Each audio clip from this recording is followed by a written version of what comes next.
What is panchakarma?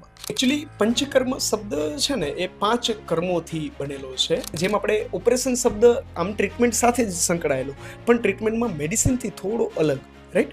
એ જ પ્રકારે આયુર્વેદની ચિકિત્સામાં પંચકર્મ એક શબ્દ છે કે જેમાં 5 અલગ અલગ કર્મો છે એ સંકળાતા હોય. મતલબ કે વમન, વિરેચન, બસ્તી, નસ્ય, રક્તમોક્ષણ, આ પ્રકારના સંસ્કૃત નામ સાથેના 5 એવી સારવારો છે કે જે અનુક્રમે વમન હોય તો કફના રોગો માટે ઉલટી વડે એમને મૂળમાંથી કાઢવાની સારવાર એ વમન કહેવાય, એટલે વમન. બીજું એ પિત્ત, એટલે કે શરીરની જે આપણે ગરમી અથવા તો તાસીર ગરમ કહીએ હોય ત્યારે એમને મૂળમાંથી ઝાડા વાટેથી બહાર કાઢવાની સારવાર, એટલે એ વિરેચનની સારવાર છે કહેવાય. વાયુ માટે એટલે પેટના દુખાવા કે એનેમાં એટલે મળમાર્ગેથી જે દવાઓ ઔષધો ચડાવવાની જે સારવાર છે એમને બસ્તી કહેવાતી હોય કે જે મૂળમાં વાયુની શાંતિ માટે અપાતી હોય. એવી જ રીતે નશ્યતા એટલે કે પાંસળીથી ઉપરના ભાગે જે રોગો થતા હોય છે, જે નાકમાં નેઝલ ડ્રોપ સાથે, મતલબ કે